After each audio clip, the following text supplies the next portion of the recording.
So 2005 Acura TL, originally base model car. So it's an automatic sport shift system in it, 3.2 liter J32 motor, V6.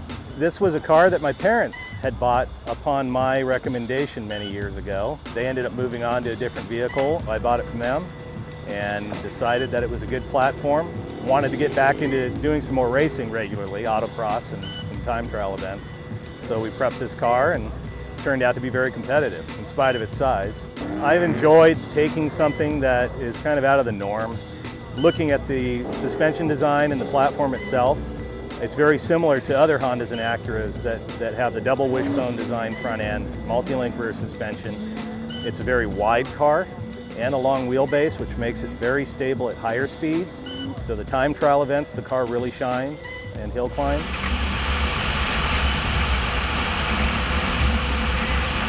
Well, there's a number of advantages that I like to think outweigh its size. You can fit a lot of wheel and tire on this car. Currently it has 18 by 10.5 Volt E37 SL wheels with 285/3018 Hoosier R compound race tires.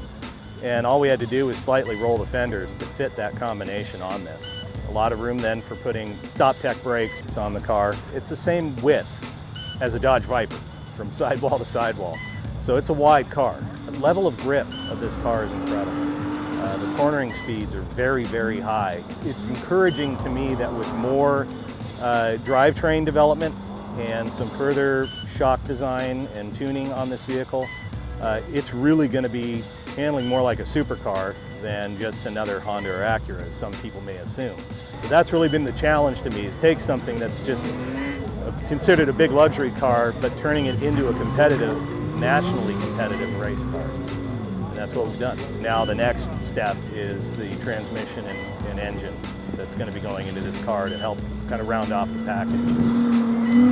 I contended a hill climb series last year, Northwest Hill Climb Association, and I took the car up there and ran 6 of the 7 events and ended up winning the championship for the class and also setting a new hill record in Idaho.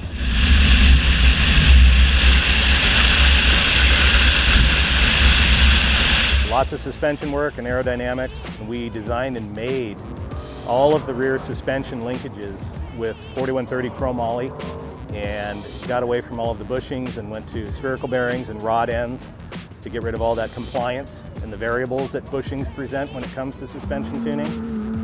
The front suspension, we added some adjustable camber arms, upper wishbones, and then again all the bushings in the lower control arms were replaced with spherical bearings. This front splitter I actually designed and made a big plywood template, which was used as a router guide for an aluminum skin composite core. I discovered by testing, once I had the wing in place and the front splitter, if I remove either one of those elements, it completely changes the dynamic of the car. It's still very drivable and somewhat comfortable, and yes, I use it just as if it was a bone stock Acura TL.